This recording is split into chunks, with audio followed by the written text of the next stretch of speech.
A onda de furtos cresceu na região central de Campo Grande. A maioria é realizado por usuários de drogas. Eles levam desde fios de cobre até o ar-condicionado das lojas. Segundo os comerciantes da região, a sensação é de insegurança e eles pedem a ajuda do poder público. Além da insegurança, existe o prejuízo financeiro. E os comerciantes relatam que a maioria dos furtos acontece durante a madrugada. Nós estamos assim passando por um momento muito difícil. Nós estamos vendo assim, a presença de muitos andarilhos aqui na região e automaticamente os furtos aumentaram, né? Então temos colegas aqui que estão sofrendo de maneira econômica, né, no seu bolso, porque estão arrancando fios, condensadores de ar. E nós estamos assim, à mercê. E nunca vimos tantas andarilhas como está tendo no momento aqui, especialmente nesse trecho aqui, entre a Maracaju e a Marechal Rondon. Quebraram o forro, entraram pelo teto, né, pela telha, né, e adentraram ao meu espaço aqui e arrancaram toda a fiação que fica aérea, né? Então, é prejuízo muito grande, né, porque aí quebra vidro, foi quebrado os vidros de acesso ao escritório do estacionamento, né? Michele diz que se sente refém dessa situação. Já entraram e já um chama atenção, enquanto você dá atenção para um, o outro já enfia na mochila. Já aconteceu, já pegamos isso durante o dia. E questão de fiação, né? Trabalhamos sem luz um sábado por conta que, pelo furo da fiação, e eles exigem um chinelo praticamente, não é impedindo o chinelo, eles querem que forçar que a gente dê algum chinelo para eles. A gente tenta ser firme, mas a gente vive um pouco de receio, né? Pegando roubo foi 2 vezes, mas pedindo, né? Se a gente mostrar um certo medo, eles, né, tomam conta da gente. Edson já teve sua loja roubada várias vezes. A situação é preocupante porque a gente vê que não tem, a gente fica à mercê. Na nossa loja, por exemplo, já roubou violão, roubou guitarra, roubou contrabaixo à noite, né? De dia, graças a Deus, não, porque a gente está ali, tem os meninos, a gente fica... Mas o problema é depois à noite. Cheio de andarilho do lado da loja, por exemplo, eles montam barraca e ali eles ficam cuidando para roubarem as lojas. Realmente está bem complicado. Eles entraram pelo teto, igual fizeram aqui. Aí levaram o dinheiro do caixa, daí depois eles não entraram mais. Só que eles dormem sempre ali na varanda, né? Sempre faz até festinha. E aí, a segunda-feira, roubaram os fios da loja. Um dia eu cheguei de uma faca do lado. Tinha 2 dormindo e tinha uma faca do lado. Aí eu primeiro retirei a faca, depois eu acordei eles. Os empresários querem uma ronda especial durante a noite na região central, com o intuito de acabar com essa situação. A situação é caótica, é crítica e é muito séria essa situação. Nós já tivemos prejuízo de mais de R$20 mil, já fomos roubados mais de 5 vezes, entre fios, ar-condicionado, eles escalam parede de 5 metros, eles carregam equipamento pesado, a situação realmente é crítica. E para intensificar esse problema, eles usam essas casas abandonadas para desmontar ar-condicionado, para queimar fios. Eu mesmo já presenciei queima de fio durante o dia. Então esse problema, a polícia precisa intensificar, precisa parar esses andarilhos à noite, porque Campo Grande à noite é outra cidade, é outro ambiente. Quem estiver passando pelo centro de Campo Grande, por volta da meia-noite, às 3 horas da manhã, você vê muitos andarilhos, você vê eles conversando, eles escalam parede, muro.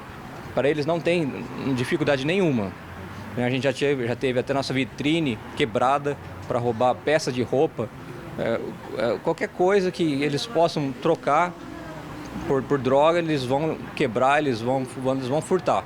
A situação mesmo é crítica, é muito caótica e alguma coisa precisa ser feita a respeito disso.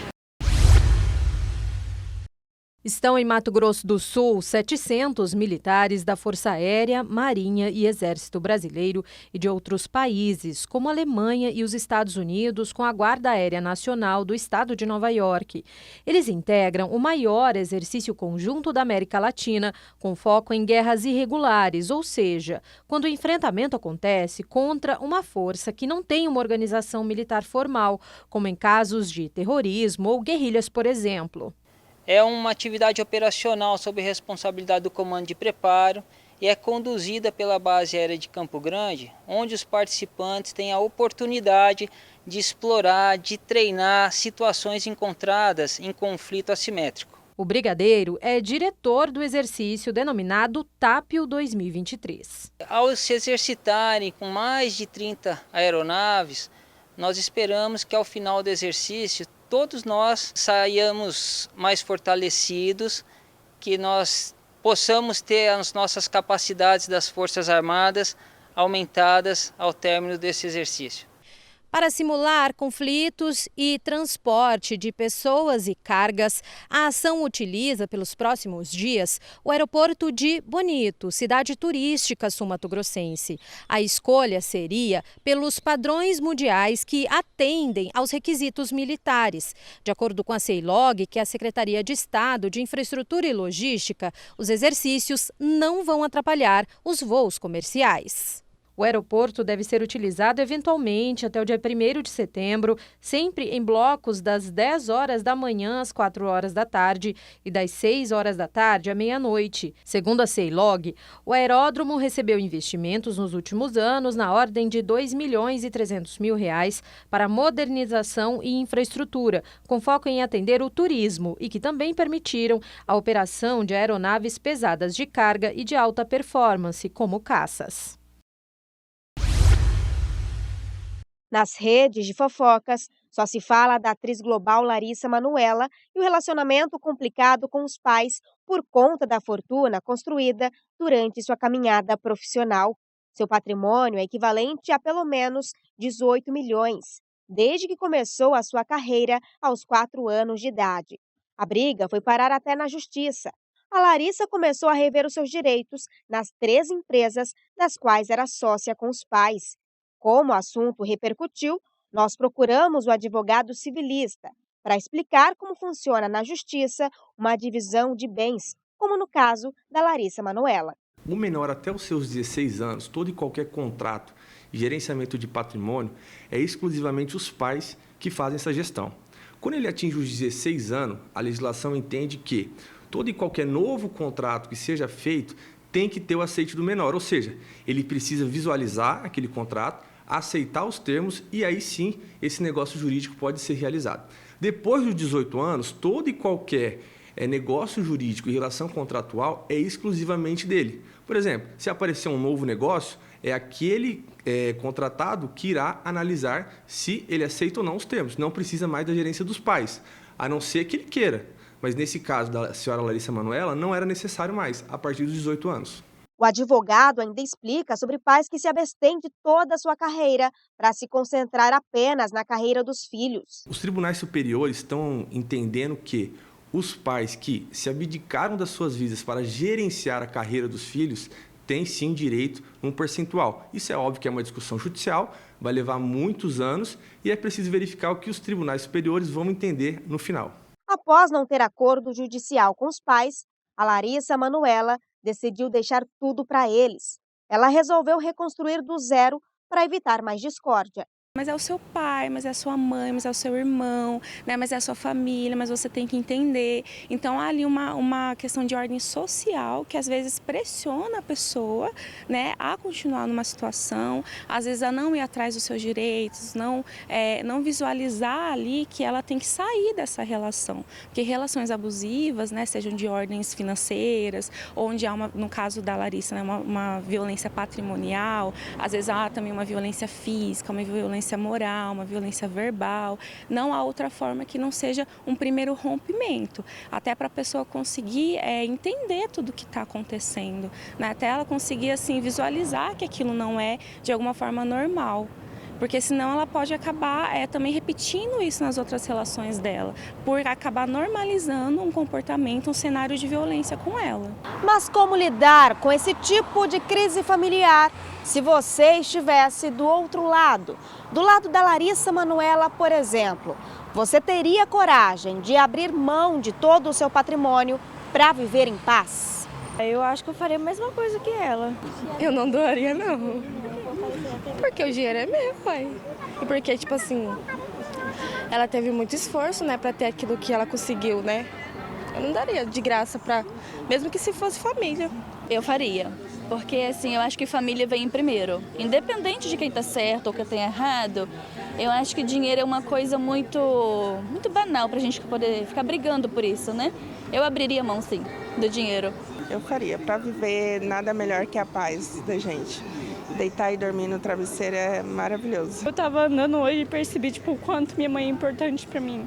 Tipo, perto de outros pais, assim. Aí, tipo, eu daria. Tipo, independente. Se for pra não perder minha família, eu daria. Beijo, mãe.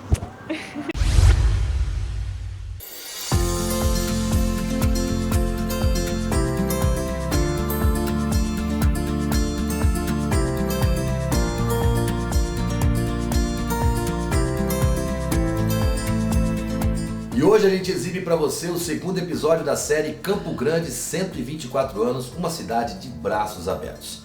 E Campo Grande estava de braços abertos há bastante tempo para Kelly, que veio de Corumbá e chegou aqui, ainda nem pensava em ter um negócio. E hoje ela faz sucesso no ramo de alimentação e festas. Miriam, quando ela chegou aqui, essa história de trabalhar e fazer negócio ainda não era o que ela pensava, né, Miriam? Não, ela chegou em 1996, ainda em idade escolar, e ela veio de Corumbá. Vamos ver como é que foi a chegada dela? Vamos lá. Na época eu vim para estudar. Eu tinha 18 anos, né? E foi em 96. Depois vamos falar que eu tenho mais tempo morando em Campo Grande do que em Corumbá, né? Aí depois de um tempo eu vim pra cá, morava com os meus tios, né, aqui nessa casa, foi meu primeiro endereço. A gente morava aqui, aí depois eu fui morar sozinha, era nova, né, queria morar sozinha, viver aquela experiência de morar sozinha, morar com as amigas. Aí fui morar sozinha, dividi uma casa com mais 2 amigas, e aí aqui eu fiquei, e eu não voltei mais para Corumbá. Vou em Corumbá a passeio, que a minha família mora lá, minha mãe, meus irmãos, sobrinhos, né? Mas Corumbá, assim, só para passeio mesmo, para rever minha família. Foi mais fácil porque eu tinha minha família aqui, né? Eu tinha um porto seguro. Era minha tia, eu tinha os meus primos, né? Eu tinha um porto seguro aqui, né? Aí comecei a estudar e aí foi quando eu fui fazendo amizade. No começo foi difícil, né? No começo eu não me adaptava, eu sentia falta, né? Porque eu nunca tinha saído de casa. Mas assim, a adaptação foi muito rápida, eu fiz amigos e aí foi quando eu resolvi morar sozinha. No começo minha mãe não queria, né? Mas aí ela acabou aceitando. E quando ela chegou aqui, Guto, ela fez grandes amizades. Uma das amigas foi a Josi, só que a Kelly pegou a família da Josi pelo estômago. Ah, é? Vamos ver como é que foi isso? Vamos lá, isso é bom. Eu, graças a Deus, eu sempre eu falo que Deus preparou pessoas boas no meu caminho. Ele sempre colocou aquelas pessoas certas ali, aquelas amigas que estiveram do meu lado, né? A Josi era uma pessoa que, na época, eu já morava sozinha, eu costumava sair da minha casa, ficava só muito sozinha, eu saía da minha casa na sexta-feira à noite, ia para a casa dela e passava o final de semana na casa dela com a mãe, morava ela, a mãe, a família toda, eu ficava lá e no domingo eu voltava para casa, né? Então eu tinha aquele apoio, aquela acolhida, né? Sempre fui muito bem recebida por ela e pela família toda dela. Já na sexta eu já queria que ela ia, né? Depois da aula. E aí, sim, a Kelly faz umas comidas maravilhosas. Então eu falo que a Kelly me doida. Aí eu já levava pra casa e falava assim, olha, mãe, vou te apresentar uma pessoa muito querida que a senhora vai adotar, porque eu quero. E eu já era casada, né?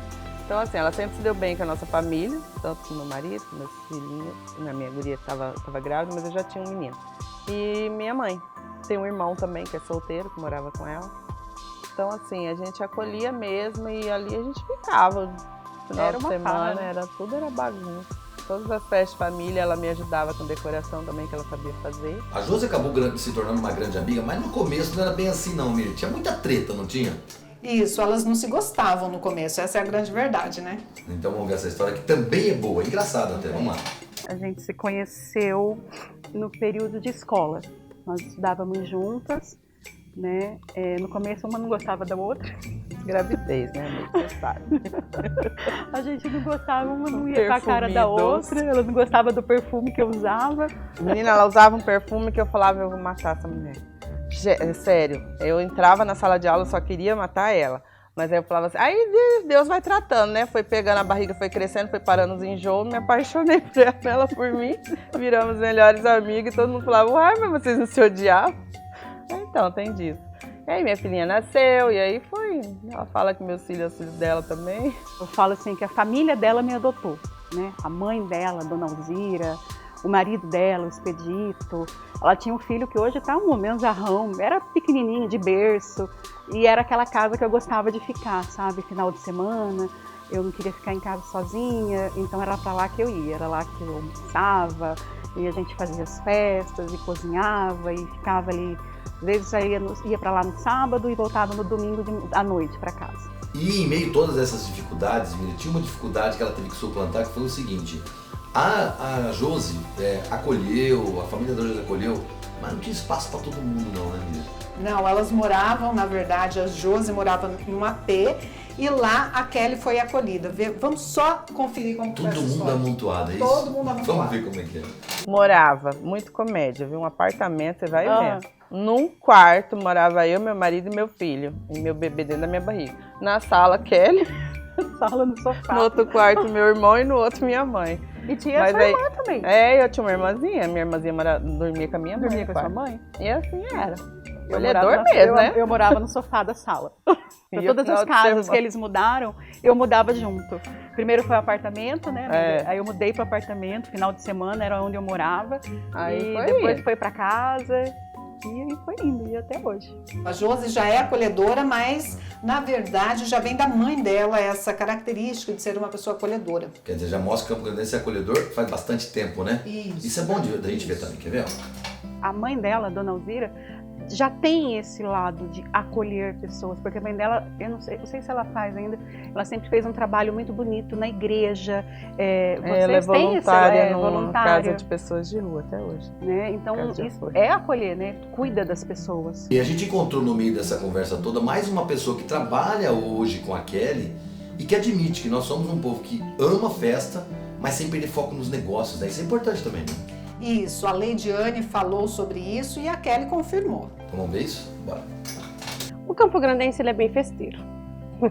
Qualquer sinalzinho ele gosta de fazer uma festa. Então, aí é um campo vasto para nós que mexemos com festa, para a Kelly que é a cabeça, né, e a gente que vai acompanhando.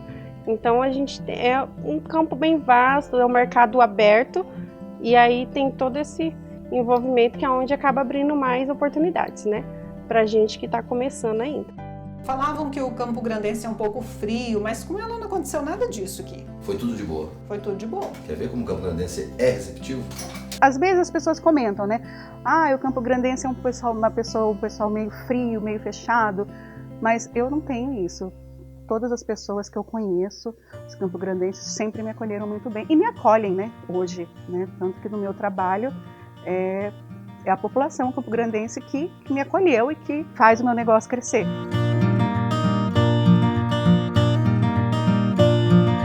Chegou um momento na história que chega aquele momento que todo mundo passou por uma coisa terrível, que foi a pandemia. Para ela não foi diferente, muito desafio, mas ela soube transformar isso em coisa positiva, Miriam?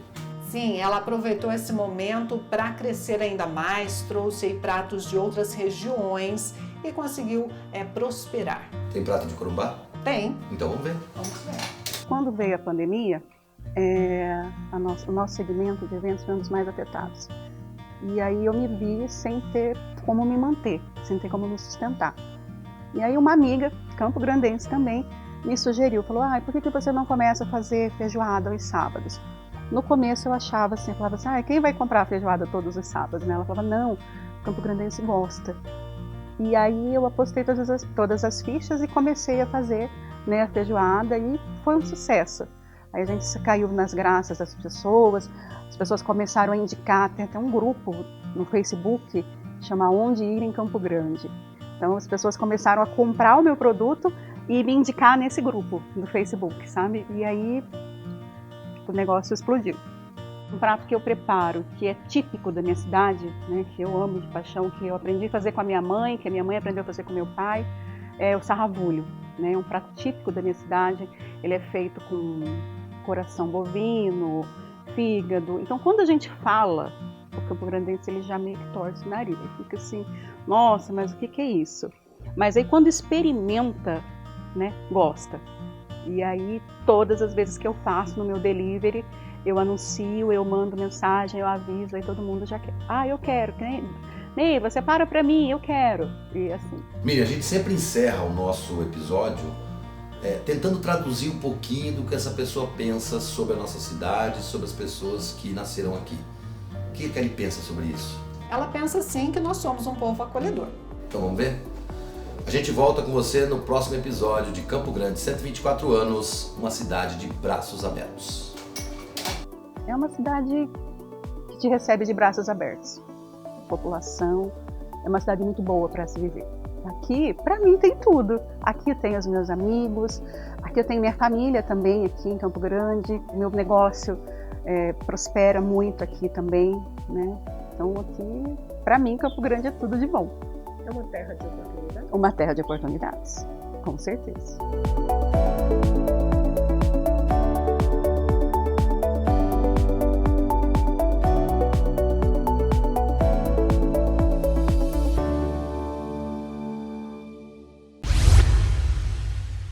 O que eu gosto mais é de vir aqui, ensaiar, tocar, apresentar e se divertir e ficar feliz, sorrir. É muito legal pra mim, é minha primeira experiência, né?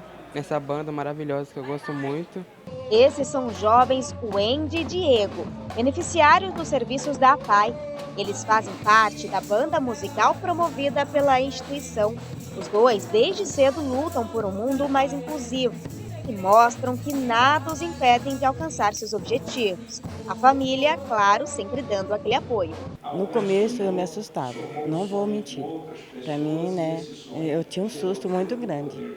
Aí depois que eu fui convivendo com a minha filha, com os amiguinhos dela aqui na PAI, com os professores principalmente, eles dão muito apoio, eu fui vendo muitos outros benefícios para ela, que até então ela está evoluindo, né? Aprendeu a ler, a escrever, né, tudinho.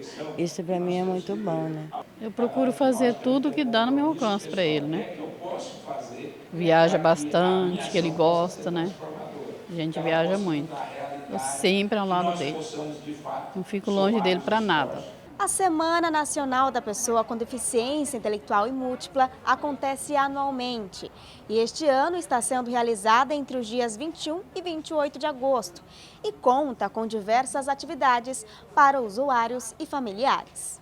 A semana também traz o tema Conectar e Somar para Construir Inclusão, mostrando para a população que a força da era da informação é uma ferramenta capaz de ampliar horizontes. E a conexão que nós tentamos passar para a sociedade da pessoa com deficiência é essa ligação dela com a sociedade através de algum meio, tipo informática, tipo um celular, alguma rede social. Nós vamos tentar fazer essa inclusão via redes sociais, fazer com que os nossos alunos tenham capacidade de serem capazes mesmo de fazer essa inclusão via informática. O deputado estadual Júnior Mock esteve presente na ação. Ele foi presidente da APAI de Coxim desde sua saída. Sempre acompanha as ações da instituição prestando seu apoio. O parlamentar destaca a importância da inclusão. Eu falo que o trabalho que a APAI e outras instituições prestam às pessoas com deficiência é excepcional, né? Ela supre uma lacuna que o poder público não chega da forma como estas instituições chegam. Elas se dedicam, elas conhecem, elas se aprofundam. E a APAI, no estado de Mato Grosso do Sul, através das mais de 60 unidades espalhadas pelo estado e de modo especial aqui em Campo Grande, presta esse relevante serviço. Eu tive a oportunidade, como presidente, de conhecer quando cheguei à Assembleia, faço parte, né, da Comissão em Defesa das Pessoas com Deficiência. As ações estão sendo desenvolvidas em várias partes do país. Todos estão movidos em torno de uma só corrente, a construção da inclusão.